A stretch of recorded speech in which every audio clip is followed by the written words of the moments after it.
नमस्कार मेरे प्यारे साथियों, जीएस स्टडी पर आप सभी का स्वागत है। जैसा कि आप सभी जानते हैं, इस चैनल पर मुफ्त में जीएस का नोट्स उपलब्ध करवाया जा रहा है। उसी के संबंध में अब तक हमने जीएस से मध्यकालीन भारत का इतिहास और प्राचीन इतिहास दोनों एकदम बेहतरीन तरीके से एक अच्छा नोट्स बना चुके हैं, पढ़ चुके हैं, समझ चुके हैं। इन दोनों चीज़ों से बच्चों को कहीं से भी कोई कुछ दिक्कत नहीं आ रही है।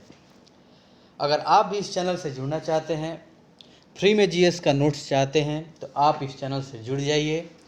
अगर आप किसी भी प्रतियोगी परीक्षाओं की तैयारी कर रहे हैं, तो हालांकि इसमें जीएस तो पूछा ही जाएगा, तो आप जीएस का एक बेहतरीन नोट्स बनाना चाहते हैं तो आप इस चैनल से जुड़ सकते हैं। जैसा कि आप सभी जानते हैं, बिना नोट्स बनाए आप किसी भी एग्ज़ाम का क्रैक नहीं कर सकते हैं। किसी भी एग्ज़ाम को आप क्रैक नहीं कर सकते हैं बिना नोट्स बनाए। हर एक चीज़ जो अगर आप एसएससी की तैयारी कर रहे हैं, एसएससी में इंग्लिश आता है, जीएस आता है, मैथ आता है, रीजनिंग आता है, इन सारे टॉपिकों को आप एक अच्छे ढंग से पढ़ना होगा और इनका नोट्स बनाना होगा कि जब एग्ज़ाम आए तब आराम से एक एक नज़र पर सबको देख लें। नोट्स बहुत फ़ायदेमंद की चीज़ होती है बच्चों, इस बात को आप ध्यान रखिएगा। अगर यूपीएससी का भी जो कोई तैयारी कर रहा है, आप उनसे भी पूछेंगे, आप उन लोगों को चाहे उनसे किसी से भी पूछेंगे तो आपको यही सलाह दिया जाएगा कि आप भी एक नोट्स तैयार कीजिए, एकदम बेहतरीन नोट्स तैयार कीजिए, जैसे कि आप कभी जब एग्ज़ाम आए तो आपका रिवीजन आसानी से हो सके, इधर उधर भटकना ना पड़े। तो आप सभी जानते हैं हम भारत का भूगोल पढ़ रहे हैं। भारत का भूगोल से अब तक हमने भाग 9 पढ़ लिया है भारत का भूगोल से, और भाग आज 10 पढ़ेंगे।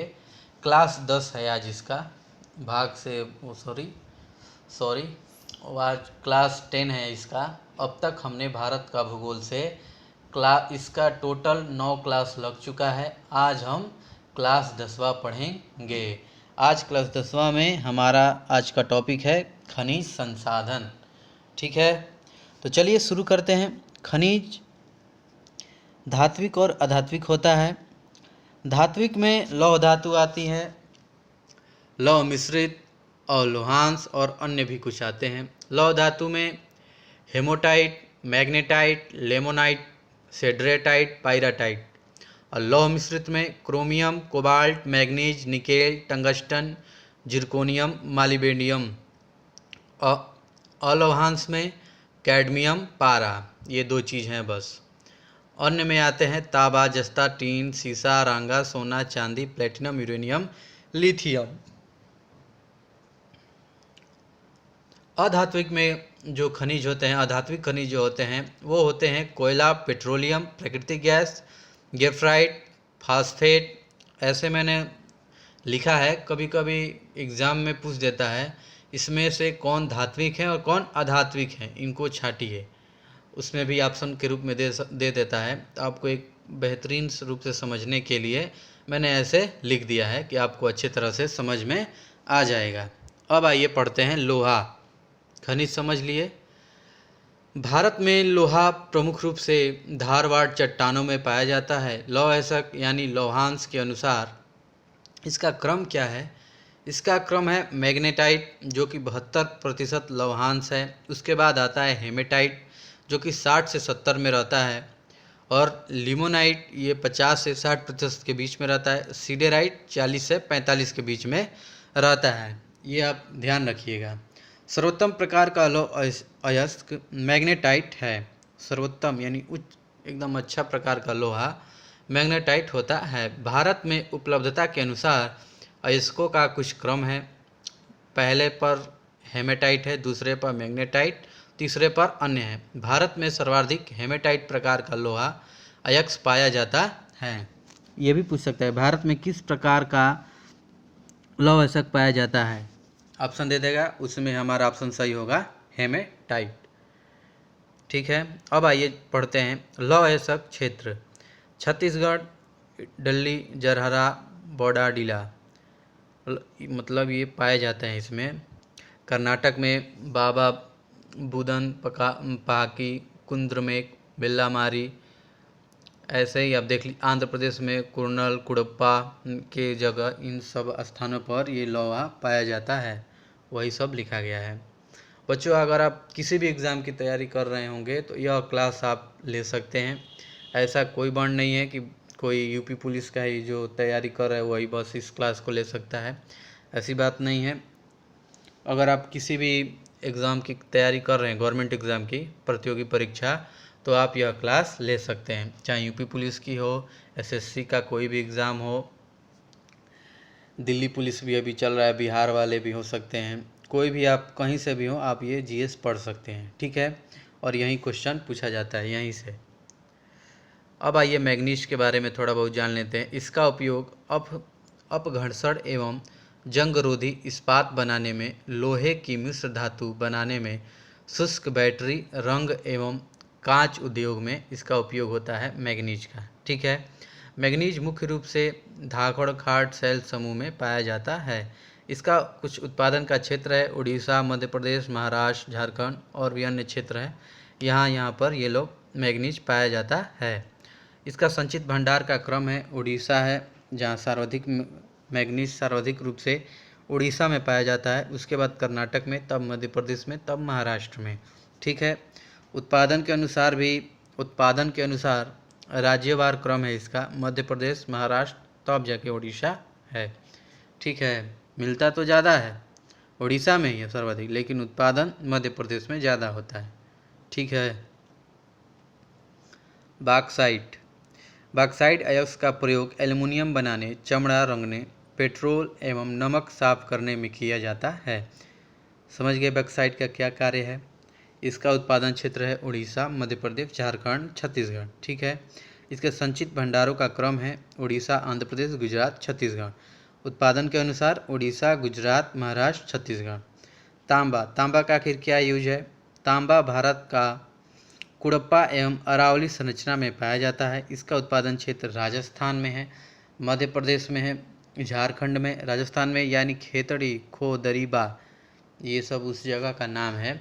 यहाँ पर तांबा मिलता है, ठीक है, समझ में आ रहा है। अब आइए चांदी जान लेते हैं। चांदी जस्ता, सीसा एवं तांबा के साथ मिश्रित रूप में मिलता है। इसका उत्पादन क्षेत्र राजस्थान, कर्नाटक, आंध्र प्रदेश इत्यादि जगह पर है। संचित भंडारों के अनुसार इसका क्रम है राजस्थान, झारखंड, आंध्र प्रदेश, ठीक है। अब आइए जानते हैं अभ्रक, जिसको हम माइका भी बोलते हैं, ठीक है। अभ्रक यानी जानते हैं जो आसानी से टूट जाता है। भारत विश्व का सबसे बड़ा अभ्रक उत्पादक क्षेत्र है। अभ्रक क्षेत्र यह झारखंड में, राजस्थान में, आंध्र प्रदेश में और इसके बिहार और झारखंड में भी मिलते हैं ये सब अभ्रक। इसका संचित भंडार राजस्थान में है, आंध्र प्रदेश में है, महाराष्ट्र में है। सोना आखिर कहाँ ज़्यादा होता है। देश का लगभग 99% सोना कर्नाटक राज्य से प्राप्त होता है। इसका प्रमुख क्षेत्र है कोलार, हट्टी, स्वर्णरेखा नदी, सोन नदी की बालू से यह प्रमुख खाने हैं जहाँ पर ये मतलब अत्यधिक मात्रा में मिलता है। भंडार के अनुसार इसका क्रम है कर्नाटक आता है, पहले कर्नाटक आएगा, तब राजस्थान आएगा, तब बिहार आएगा, ठीक है। अन्य खनिज भी आते हैं जिसमें हीरा, जिसे हम लोग डायमंड बोलते हैं।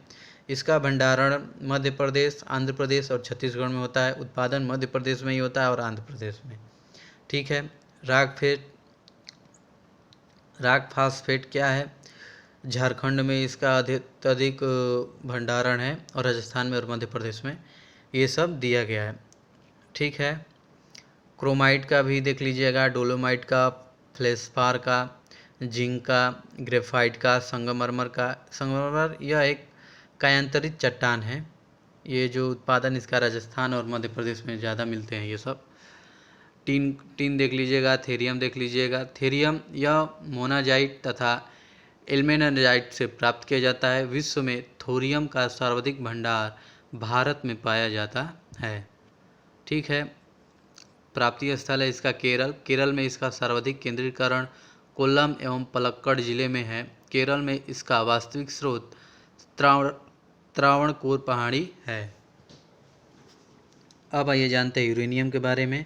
यह झारखंड, कर्नाटक, आंध्र प्रदेश, राजस्थान, केरल, तमिलनाडु आदि क्षेत्रों में पाया जाता है। झारखंड का जादूगोड़ा क्षेत्र यूरेनियम के लिए प्रसिद्ध है।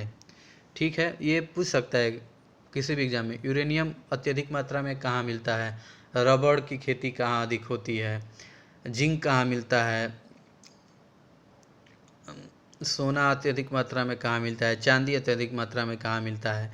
ये आप लोगों को याद करना पड़ेगा। मैंने हर एक चीज़ लिख दिया है, बस आपको याद इसे नोट करना है और याद करना है। ठीक है। ऊर्जा संसाधन, आइए अब पढ़ते हैं। हमारा नेक्स्ट टॉपिक है ऊर्जा संसाधन। अगर आप नोट्स बना रहे हैं तो एक ऊर्जा संसाधन का एक हेडिंग डाल दीजिएगा। उसके बाद लिखिएगा ऊर्जा स्रोत को दो भागों में बांटिएगा, परंपरागत एवं गैर परंपरागत। परंपरागत यानी अन्यव्यकरणीय और गैर परंपरागत यानी नव्यकरणीय। अन्यव्यकरणीय में कोयला आता है, पेट्रोलियम, प्राकृतिक गैस, परमाणु खनिज, सौर ऊर्जा, पवन ऊर्जा, जल विद्युत और भूतापीय ऊर्जा, ये गैर परंपरागत में आते हैं। ठीक है, ज्वारीय ऊर्जा और बायोमास ऊर्जा। अब आइए कोयला के बारे में जानते हैं। इसे काला सोना भी कहा जाता है। कोयला को काला सोना कहा जाता है। आप कमेंट बॉक्स में बताइए सफ़ेद सोना किस धातु को बोला जाता है। इस प्रश्न का जवाब आप कमेंट बॉक्स में जरूर दीजिएगा। देश में सर्वाधिक कोयला गोंडवाना शैलों में पाया जाता है। कोयला के प्रकार हैं कुछ: पीट कोयला, लिग्नाइट, बिटुमिन्स, एनेथ्रेसाइट, इसका उपनाम है कुछ। निम्न कोयला जो कि भूरा कोयला, काला कोयला, कठोर कोयला। कार्बन की मात्रा पीट कोयला में, जिसे हम उपनाम से निम्न कोयला भी कहते हैं, इसमें कार्बन की मात्रा 40% से भी कम होती है। इसका क्षेत्र निर्धारण नहीं है। लिग्नाइट, जिसको हम भूरा कोयला बोलते हैं, इसमें 40 से 60% कार्बन मिलता है। और बिटुमिन्स यानी काला कोयला, जो कि 60 से 80% कार्बन मिलता है। यह झारखंड, ओडिशा, छत्तीसगढ़, मध्य प्रदेश में मिलता है। इसका क्षेत्र है यह। एंथ्रेसाइट यानी कठोर कोयला, जिसमें 80 से 90% कार्बन रहता है और यह कहाँ मिलता है? जम्मू कश्मीर में मिलता है। कोयला उत्पादक क्षेत्र है झारखंड, जो कि झारिया, बोकारो, गिरिडीह ये सब स्थलों के नाम हैं। यहाँ पर मिलते हैं। कोयला का उत्पादक क्षेत्र है झारखंड है, पश्चिम बंगाल है, उड़ीसा है, मध्य प्रदेश, छत्तीसगढ़, आंध्र प्रदेश और महाराष्ट्र। ठीक है। अब आइए जानते हैं कोयला भंडारण के अनुसार राज्यों का कुछ क्रम है। पहले पर आता है झारखंड, उसके बाद उड़ीसा, उसके बाद छत्तीसगढ़। ठीक है। कोयला आधारित प्रमुख ताप विद्युत गृह भी हैं। नेवली ताप विद्युत गृह, जो कि तमिलनाडु में है। कोरबा ताप विद्युत गृह, जो कि छत्तीसगढ़ में है। तलचर ताप विद्युत गृह उड़ीसा में। रिहन ताप विद्युत गृह उत्तर प्रदेश। सिंगरौली ताप विद्युत गृह उत्तर प्रदेश। रामागुंडम ताप विद्युत गृह आंध्र प्रदेश। ऐसे ही आप लोग देख लीजिएगा। उसके बाद आइए हम लोग पढ़ते हैं पेट्रोलियम के बारे में जानेंगे। इसको तरल सोना कहा जाता है। तरल सोना किसे कहा जाता है? तरल सोना पेट्रोलियम को बोला जाता है। पेट्रोलियम के कुछ क्षेत्र हैं। बॉम्बे हाई, इसे B19 संरचना भी कहा जाता है। यह मुंबई से 110 समुद्री मील दूर पश्चिम में स्थित है। दूसरा है गुजरात का क्षेत्र, जो कि अंकलेश्वर, लुनेज, कलोल एवं खंभात की खाड़ी में मिलता है। असम घाटी क्षेत्र में भी, कृष्णा गोदावरी बेसिन में अन्य क्षेत्र भी हैं कुछ इसके, और इसके उत्पादन के अनुसार इसका क्रम देख लीजिएगा और भंडारण के अनुसार इसका क्रम देख लीजिएगा। ठीक है। अब आइए प्राकृतिक गैस के बारे में जानते हैं। प्राकृतिक गैस पेट्रोलियम के साथ एवं अलग दोनों रूपों में पाई जाती है। प्राकृतिक गैस भंडारण के अनुसार इसका क्रम है अपतटीय क्षेत्र असम में, गुजरात। उसके बाद प्राकृतिक गैस उत्पादन के अनुसार इसका क्रम है अपतटीय क्षेत्र असम, गुजरात। परमाणु ऊर्जा, परमाणु विद्युत केंद्र है तारापुर, रावतभाटा, कलपक्कम, नरौरा, काकरापार, कैगा, कुंडनकुलम। ठीक है, ये इसका विद्युत केंद्र है। भारी जल संयंत्र होता है नांगल में, जो कि पंजाब में पड़ता है। तालचर, जो कि उड़ीसा में है। थाल, जो कि महाराष्ट्र में है। हजीरा, जो कि गुजरात में है।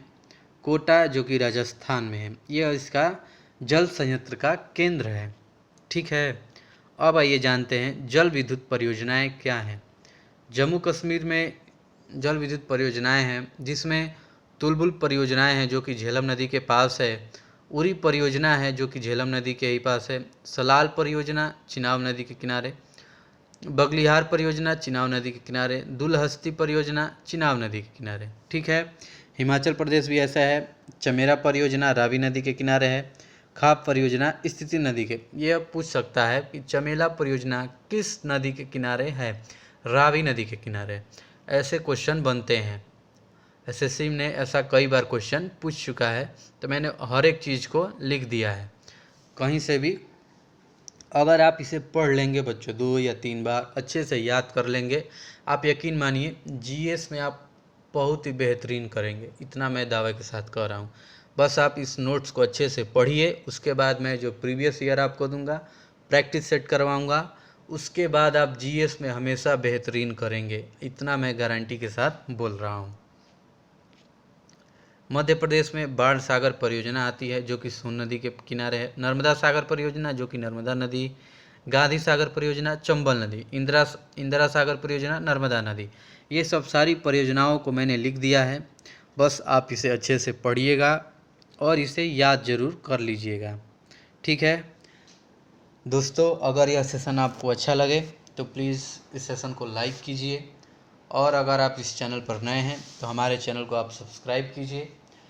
अगर कोई भी मित्र आपका जीएस का नोट्स बनाना चाहता है, जो कि इच्छुक हो जीएस का नोट्स बनाने में, फ्री में अगर वो जीएस का नोट्स चाहता है, तो आप इसे यह चैनल उसे शेयर कर सकते हैं। ठीक है, चलिए अब मिलते हैं नेक्स्ट वीडियो में। जय हिंद, जय भारत।